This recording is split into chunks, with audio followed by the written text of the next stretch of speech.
Hola, le saluda Enrique Fernández Maldonado y le damos la bienvenida a otra edición de Mesa Política, programa de entrevistas producido por la Asociación Otra Mirada con Nuestra América TV y el Centro de Políticas Públicas y Derechos Humanos Perú Equidad. En esta oportunidad vamos a conversar sobre el proceso de integración latinoamericana y en particular del proceso de integración de los países andinos. Esta semana se ha desarrollado en nuestro país la 22ª Conferencia Presidencial Andina, que contó con la participación de 4 presidentes de la región. Estamos hablando del recientemente electo y entrado en funciones Gustavo Petro en Colombia, del presidente Guillermo Lasso de Ecuador, del presidente Gabriel Boric de Chile y obviamente del anfitrión de la cumbre, el presidente Pedro Castillo. La agenda de estos días no ha sido cubierta por los medios de comunicación, lo cual es bastante lamentable, dada la importancia del evento, y ha tenido esta cumbre como agenda de discusión el tema de la integración económica y energética de los países andinos, teniendo la mirada puesta en sus efectos sobre el cambio climático, y también el tema de la estrategia de desmilitarización de la lucha contra las drogas y el narcotráfico, así como el fortalecimiento del sistema andino de integración de salud y educación. Vamos a conversar sobre estos temas y tratar de mirarlos a la luz de otros procesos de alcance global, como son la guerra entre Rusia y Ucrania y las relaciones de los países andinos con Estados Unidos, con la Unión Europea y China, que son hoy por hoy las potencias que se disputan la hegemonía política, económica y militar en el mundo. Para hablar de estos temas, hemos invitado en esta oportunidad a la economista Ariela Ruiz Caro y al ingeniero industrial Salomón Lerner, quienes son conocedores de la realidad latinoamericana y regional y nos van a dar sus alcances y opiniones sobre la importancia de este evento y cómo la debemos entender en el marco de la política exterior peruana y de los procesos de integración en los que estamos involucrados. Ariela es economista con estudios en Alemania y Argentina, ha sido consultora de importantes organismos latinoamericanos como la CEPAL, la misma Comunidad Andina, el Mercosur, y Salomón Lerner ha sido presidente del Consejo de Ministros durante el gobierno del presidente Ollanta. Él preside la asociación Otra Mirada, que es un centro de análisis y reflexión política que produce este programa. Ariela, bienvenida a Mesa Política y quisiera comenzar contigo comentando un artículo que has publicado esta semana en La República donde analizas la relevancia de la cumbre presidencial de la Comunidad Andina en nuestro país. ¿Qué importancia tiene en estos momentos esta cumbre en un periodo en el que la región ha elegido a presidentes de una orientación progresistas que miran más hacia la región que hacia otros hemisferios? ¿Y qué implicancias puede tener eso para un país como el Perú? ¿Qué tal, Enrique? Muchas gracias por la invitación y también saludo a Salomón Lerner, gran amigo también. Bueno, yo creo que efectivamente esta participación de 4 presidentes de los países andinos en la abandonada comunidad andina no ha sido cubierta como debería ser, sobre todo por el contenido de los mensajes que se han dado allí. Y quizás no ha sido suficientemente divulgada porque esto es un parteaguas de la política exterior andina, por lo menos por lo que pretenden Gustavo Petro y Gabriel Boric, que lo que tratan es de relanzar una plataforma andina para tener una voz común en temas novedosos, digamos, como lo que es la integración energética, en particular en la integración eléctrica, suministrar con energías limpias. O sea, integración energética eléctrica ha habido siempre en la comunidad andina. Lo que ellos están planteando es que sea con energías limpias. Porque tanto Boric como Petro coinciden en que América Latina debería tener una voz común en temas del cambio climático.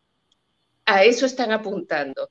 de paso de fortalecer la comunidad andina, que había sido abandonada por Chile formalmente y por Colombia en la práctica, como Perú también lo hizo, de paso abandonan la Alianza del Pacífico, porque la Alianza del Pacífico era digamos, donde se plegaron Colombia y Perú y dejaron abandonada a Chile, a Bolivia y Ecuador, ¿no? Después de firmar los tratados de libre comercio. Y de paso también, al haber ambos reanudado las relaciones diplomáticas con Venezuela, con el gobierno de Venezuela, dejan de lado el Grupo de Lima, con lo cual el Grupo de Lima se ha extinguido, porque Castillo también, su primer acto fue reanudar relaciones con Venezuela. Eso es así, a grosso modo, la importancia de esta reunión. Tú has señalado, Ariela, para agarrar este comentario que has hecho, que la agenda de esta cumbre presidencial ha incorporado otros elementos o puntos importantes para la perspectiva de la integración. Por ejemplo, se ha hablado del fortalecimiento del sistema andino de integración en temas de salud y educación. Se ha hablado del tema de una implementación de una estrategia desmilitarizada para enfrentar el narcotráfico y, digamos, el tema de la integración nuevamente de Chile y de Venezuela a la comunidad andina. ¿Qué más podrías decir al respecto de esta agenda en la que pareciera haber consensos por parte de los presidentes vigentes? En realidad, los temas, como los planteó Gustavo Petro, que es lo más avanzado en temas de denunciar el fracaso de la lucha contra el narcotráfico liderada por Estados Unidos, esto no se recoge tal cual en la declaración final de los 4 presidentes. Tampoco se recoge, porque una declaración es digamos, es el consenso de lo que plantea cada presidente en sus discursos, ¿no? Entonces, no está claramente definido cómo va a ser. En la declaración pudo haberse colocado que se crea una instancia o un comité coordinador para trazar nuevos lineamientos de políticas de la lucha contra el narcotráfico. Eso me parece que le falta a la declaración, pero definitivamente es un punto de coincidencia de los presidentes. Unos la impulsan, otros las aceptan de forma pasiva, pero las aceptan. Yo creo que sí hay coincidencia. Tampoco está escrito, dicho en la declaración formalmente, que se invita a Chile y a Venezuela a reincorporarse, pero está dicho en las declaraciones de todos, la aceptan, hasta el canciller peruano lo ha dicho. No sé, es medio incoherente, pero sí, lo ha dicho. Entonces, esos son los temas, eso creo que le falta a la declaración. ¿Y cuál fue el otro punto que me dijiste?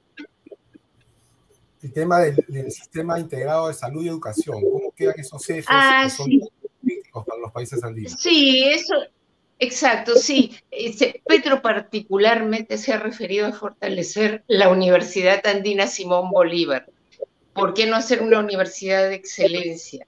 Y entonces él menciona que sí, Singapur y Corea del Sur y todos estos países se fortalecieron por la tecnología, por el sistema educativo. Entonces, ¿por qué no por lo menos hacer, si existe una universidad andina, ¿por qué no hacerla de excelencia? Y traer los mejores profesores y dictar ciencia, en fin, eso. Me parece que ha sido un avance, es un renacer de la comunidad andina, pero no para tomar los viejos dogmas y ni siquiera para fortalecer el comercio. La comunidad andina es una zona de libre comercio, no es una unión aduanera con un arancel externo común. Ese proyecto pasó a la historia, pero sí para retomar su institucionalidad, ciertos aspectos de la institucionalidad y tener una identificación andina y una voz común. Y si son más miembros, como Chile y Venezuela, creo que es importante en el escenario internacional actual. Salomón, gracias, Ariela. Tú has participado durante el gobierno del general Velasco en los años 70 en un periodo donde la mirada hacia la región, hacia los mecanismos de integración de los países andinos estaba mucho más presente y tenía un mayor peso en la política exterior peruana. ¿Tú crees que la comunidad andina se puede convertir en un espacio en el que la región tenga un mayor peso político en su relación con otros gobiernos, por ejemplo los Estados Unidos, o con otros bloques económicos, como sería la Unión Europea, y también, ¿por qué no?, en su relación con la China, que en los últimos años está teniendo cada vez mayor presencia económica en nuestros países? ¿Cómo ves el rol de la comunidad andina y cuál podría ser su aporte a estos procesos de un alcance mayor? Sí, gracias Enrique por esta pregunta, y también a Ariela, felicitarla también por su intervención. Mira, el concepto de lo que después de 53 años de la comunidad andina, de existencia de la comunidad andina, es que se fue tratando de desintegrar los conceptos iniciales de la comunidad andina. La comunidad andina fue, con la participación en esa época de Venezuela y también la participación de Chile, fue una unión, digamos, no aduanera, sino de comercio y de libre comercio, como lo dice Ariela, pero además una alianza de una integración de un mercado importante para casi 200 millones de personas. Y esto hacía frente a la realidad de otros países y de otras actitudes, como el mercado común europeo, o como en el Asia, que se ha formado una serie de otros organismos importantes no solamente de comercio, sino también de proyectos comunes de los países. Y creo que el proyecto común lo dice mucho. Fuera de las ideologías, hay un propósito común de bienestar entre los países que forman la comunidad andina. Y creo que esto, lamentablemente, con la retirada de Chile y de Venezuela, fue un poco mermado en su potencialidad de poder realizar una serie de cosas. Aquí se habló hace poco, hace una semana, se habló de un tema fundamental, que es la planificación. Indudablemente, la planificación es parte de un concepto integral de la comunidad andina. Si esa planificación que se tiene que dar no solamente en el tema comercial, se tiene que dar en el tema educativo, se tiene que dar en el tema energético, tan importante hoy día para el futuro de los países andinos, creo que volveremos a retomar la importancia que tiene la comunidad andina. Creo que la invitación hecha a Venezuela y a Chile, esto debe ser promocionada, debe ser trabajada por los que hoy día tienen en sus manos la administración y la promoción de la comunidad andina para hacerlas una realidad. Yo creo que hay temas fundamentales, aparte de lo que se dice la planificación, y ahí también se pudo hablar. Creo que es la continuidad y conectividad de los países andinos. Y creo que esto se dejó de lado mucho en las últimas décadas. No hay una integridad que realmente nos pueda unir aún más. ¿Cómo no tener, pues, de Mollendo o Hilo, un tren que llegue a la parte boliviana y que pueda hacer un transporte no solamente de carga, sino también de turistas, de personas que van a tratar de hacer más comercio, que van a tratar de hacer más unidad entre los pueblos? Creo que eso, por ejemplo, también está en Puyango-Tumbes, con la irrigación en el norte del país, que también se dejó de lado, una irrigación agrícola que integraba tanto Ecuador como el Perú. ¿Cómo desperdiciar todos nuestros ríos amazónicos para conectarnos con Colombia, ¿no? Es decir, en fin, tener esa conectividad que abra nuevos mercados, que abra nuevas posibilidades. Hoy día vemos esto, por ejemplo, en los lugares fronterizos, un gran comercio en donde están incluidas sobre todo pequeñas y medianas empresas, que son las que tienen posibilidad de llegar a estos mercados, con su artesanía, con su calzado, con sus textiles, ¿no? Con su lana y alpaca. Es decir, hay una cantidad extraordinaria de posibilidades para la comunidad andina. Sin embargo, creo que se necesitan los promotores, la gente capacitada para llevar adelante este éxito que todos esperamos que después de 53 años no nos encuentre en esta situación que hoy día estamos en la comunidad andina. Salomón nos ha planteado que la comunidad andina tiene unos desafíos y también oportunidades en materia de integración económica. Las posibilidades de avanzar hacia una infraestructura que una los mercados en la región es un horizonte que suena atractivo, pensando que nuestros productores, comerciantes requieren ampliar sus mercados para poder avanzar hacia el objetivo de la productividad, la competitividad. ¿Cómo queda la relación de los países andinos con, por ejemplo, los Estados Unidos y la Unión Europea, con quienes tiene acuerdos de libre comercio en un proceso de integración regional, Ariela? ¿Hay contradicciones, hay estrategias diferenciadas o son procesos que se pueden complementar? Yo creo que digamos, los principios bajo los que fue creada la Comunidad Andina son incompatibles con los tratados de libre comercio.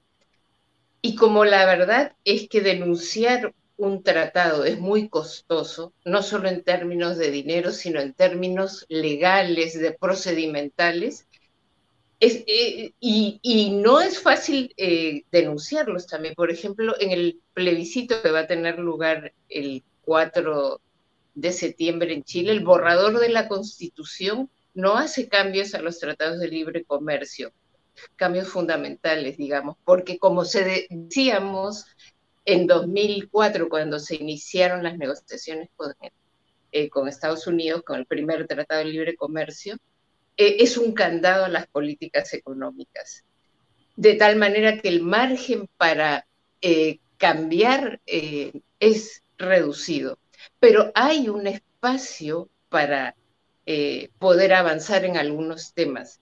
Y creo que hay que dejar de mirar, sí, como dice Salomón, es importante la conectividad, eso es fundamental, la infraestructura, porque eso es clave para desarrollar los mercados.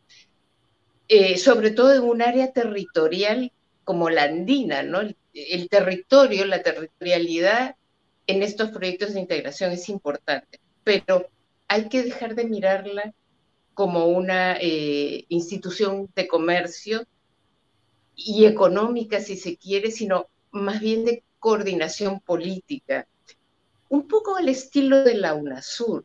La UNASUR se creó en 2008 como una entidad de coordinación política con énfasis en lo social y en la infraestructura. No mencionó para nada el tema económico, comercial. ¿Por qué? Porque ya para algunos países como Perú, Colombia, Chile habían firmado tratados de libre comercio y era incompatible pretender hacer un mercado común sudamericano, como era el viejo sueño, un mercado común que tenía un arancel externo común, porque ya si se lo habíamos retirado a la Unión Europea, a Estados Unidos, ya no era posible establecer aranceles externos comunes, de tal manera que esa historia se terminó. Pero sí, como foro de concertación política, como foro para integrar energéticamente, para utilizar las plataformas de salud. Por ejemplo, con las vacunas. Nosotros tenemos en la Comunidad Andina el convenio Hipólito Unanue, que digamos, tiene los instrumentos legales para que los gobiernos la utilicen para hacer compras conjuntas de medicamentos, de vacunas. Y en la pandemia nosotros no lo utilizamos. Ningún organismo de integración, ni el centroamericano, ni CARICOM, ni Mercosur, utilizó esos instrumentos. Cosa que sí hizo la Unión Africana, que son 54 países con idiomas, políticas, historias absolutamente diferentes, y sin embargo, no solo compraron una parte de sus vacunas de manera conjunta, como lo hizo la Unión Europea también, sino que tuvieron un pronunciamiento conjunto para apoyar la propuesta de India y Sudáfrica en el marco de la Organización Mundial del Comercio, para que las patentes de las vacunas que todavía, contra la COVID, que todavía no habían salido, se liberaran mientras durara la pandemia. La Unión Africana tuvo una voz común y se pronunció a favor de eso. América Latina no se pronunció. Entonces, quizás la comunidad andina de hoy pudiera pronunciarse en esos términos. Y por otro lado, también Petro no se ha dicho, pero en el discurso de asunción del mando, él señaló que la CELAC era la Comunidad de Estados Americanos, Latinoamericanos y del Caribe, era la instancia donde América Latina y el Caribe podían tener una sola voz en este tipo de temas, ¿no? O pronunciarse sobre sobre el conflicto por la guerra, por la invasión de Rusia a Ucrania, pero no con los enlatados que produce la OEA, ¿no? Donde todos tenemos, no nos queda otra, porque la guerra es condenable, pero sí de forma más integral, explicar las razones por las que se produce, se pudieron evitar con la diplomacia. Yo concuerdo con muchos analistas norteamericanos que lo señalan así. Esa guerra se pudo evitar. Bueno, pero en todo caso exigir el fin de la misma por la vía diplomática. No solo condenar, porque la guerra es un negocio y hay intereses en que la guerra continúe. Total, los ucranianos y los rusos ponen la sangre y hay otros que hacen negocio. Entonces, esos temas que son delicados, yo sé que es difícil, pero es hacia eso que debemos apuntar, hacia que América Latina tenga una voz frente a temas como los que acabo de mencionar, que son temas políticos, porque hoy la política está encima de la economía, la política y la diplomacia. De eso se trata, de buscar denominadores comunes y tratar de, bueno, de ser soberanos, buscar la soberanía, que no existan propuestas como la de Cumbre de las Américas en Los Ángeles, donde la propuesta es, de Estados Unidos es, vamos a invertir más de infraestructura para contrarrestar la presencia china. Esa no puede ser una propuesta para América Latina, porque a nosotros nos interesa que ambos inviertan y nosotros elegiremos a quién nos conviene, cuál es más económico, etcétera, etcétera. Pero no puede haber una propuesta que diga, nosotros invertimos a condición de que no hay condicionamiento. Y para aceptar y para tener esa soberanía es mucho más fácil tener una sola voz. De lineamientos mínimos comunes, esos existen, es cuestión de verlos. Yo creo que no hay que rendirse en esa lucha de tantos años de América Latina con el tema de la deuda, en fin, eso es.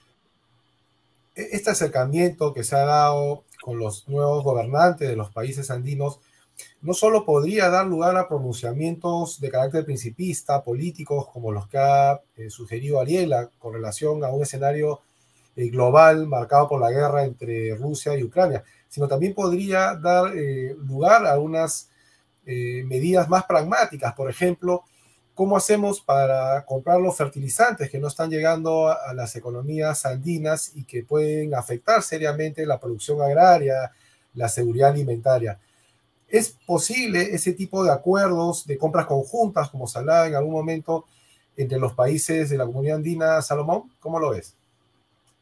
Bueno, sí, yo comparto que un economista como Ariela haya dicho que la política está encima de la economía, ¿no? Pero bueno, en todo caso, yo creo que es un rol indudable que el Consejo Presidencial de la CAN tiene que hacer. Nosotros hemos declarado abiertamente en el Consejo y en UNASUR que este es un continente de la paz, este no es un continente de las guerras, pero también tenemos nuestras propias guerras, como lo ha dicho Petro y como lo han dicho otros gobernantes. Tenemos esta guerra interna que es contra la mafia, contra la droga, porque no tenemos una política común de enfrentar estos problemas que ha traído la violencia a América del Sur y especialmente a los países sudamericanos y centroamericanos también, ¿no? Pero en todo caso, creo que es importantísimo lo que tú me preguntas, Quique.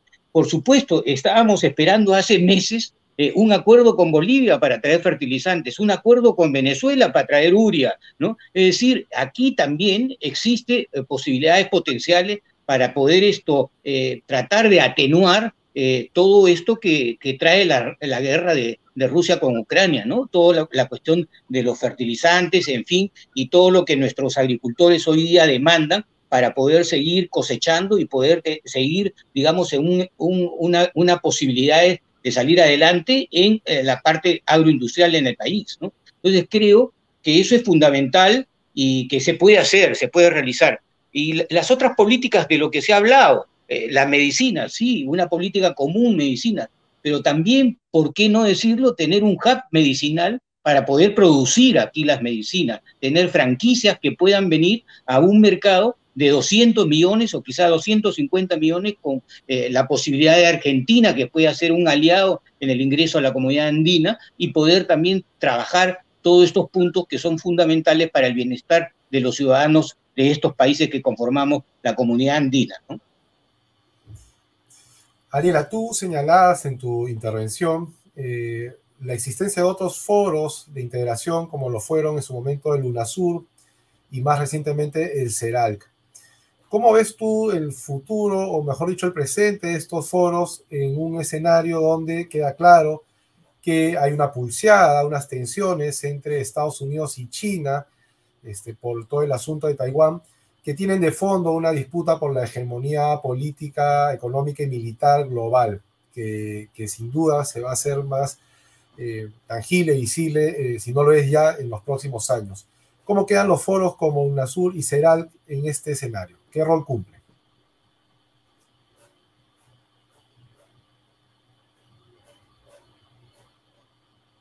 Estás con tu micrófono, Ariel, apagado. Sí, ahora sí. UNASUR está prácticamente moribunda, por decirlo así. Fue reemplazada en 2019 a cambio de la creación de una entidad Prosur en Chile, impulsada por Iván Duque y Sebastián Piñera y el Consejo de Seguridad Nacional de Washington, ¿no?, de Estados Unidos. ¿Por qué? Porque la UNASUR no era un foro que fuera bien visto por Estados Unidos. En el fondo es eso. También es cierto que quedó acéfala, que hubo digamos, una mala estrategia de Bolivia y de Venezuela de no aceptar la propuesta de Macri de nombrar al presidente que él designó a quien le correspondía designarlo. Entonces, como es por consenso la aceptación, Bolivia y Venezuela no aceptaron, quedó sin funcionamiento como 2 años. Entonces fue la razón por la que dijeron, bueno, no sirve para nada, ¿no? Entonces, ahí hay responsabilidades, lecciones que aprender. Entonces, pero CELAC se abre, ¿no?, como un espacio importante, sobre todo después del impulso que le dio Andrés Manuel López Obrador con la cumbre que convocó en agosto del año pasado y a la que asistieron gran número de países, entre ellos asistió Maduro, como sabemos, el presidente de Cuba, de Nicaragua, de Uruguay, de Paraguay, y bueno, Castillo también asistió, y bueno, creo que el planteamiento fue interesante. No se propuso que la OEA dejara de existir, eso lo dijo Manuel López Obrador, pero en la cumbre no aparece en la declaración, pero sí quedó fortalecida, y hoy Argentina ostenta la presidencia de la CELAC. Y en la Cumbre de las Américas, que fue este año en Los Ángeles, en junio, los países, no fueron invitadas Cuba, ni Nicaragua, ni Venezuela, y eso hizo que Andrés Manuel López Obrador no fuera a la cumbre y otros presidentes más. Solo 22 asistieron, unos en señal de protesta, otros porque enviaron a sus vicecancilleres, a sus cancilleres o vicecancilleres. Argentina envió a su presidente, Alberto Fernández, y otros países también. Bueno, pero Alberto Fernández y la mayoría de representaciones que participaron en la última Cumbre de las Américas tuvieron una posición crítica respecto a que no se podía, digamos, discriminar la participación de nadie. En esta casa participamos todos, nos guste o no. Ese fue más o menos el discurso. Y Alberto Fernández invitó al presidente Biden a la CELAC, que va a tener lugar en Buenos Aires a fines de año. Me parece que es en noviembre de este año, y lo invitó para que vea cómo es que se respeta la pluralidad de pensamientos, porque hay temas que son comunes independientemente del sesgo ideológico del partido de gobierno. Hay temas que son de interés común: cambio climático, paz, integración energética, complementación energética, seguridad energética, soberanía alimentaria, soberanía en temas de salud, desarrollo, como decía Salomón. Sí se puede producir vacunas y cosas que nos hemos olvidado en la región por, sí, digámoslo con la palabra neoliberalismo, que cuando yo la digo a veces me dicen que soy ideologizada, pero es que es la verdad. Argentina, Brasil, México y Chile tenían un desarrollo para fabricar medicamentos que lo han perdido. Cuba, en cambio, siguió firme con el desarrollo biotecnológico y es el único país de América Latina que ha desarrollado sus propias vacunas contra la COVID.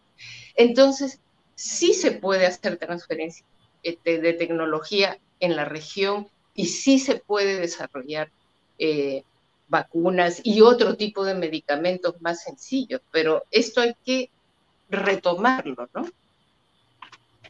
Gracias. Sí.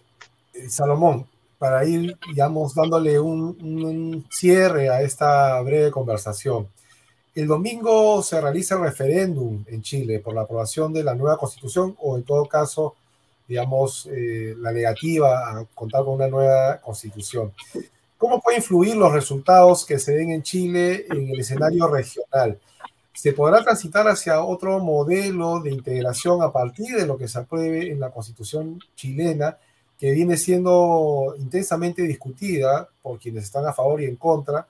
Y, por ejemplo, avanzar hacia otro tipo de mecanismos de apoyo entre los países de la región, por ejemplo, en lo que ha señalado Ariela, de la transferencia tecnológica, los apoyos que se puedan dar en el desarrollo de medicinas, vacunas. ¿Cómo se viene ese escenario y qué implicancias puede tener para países como el Perú?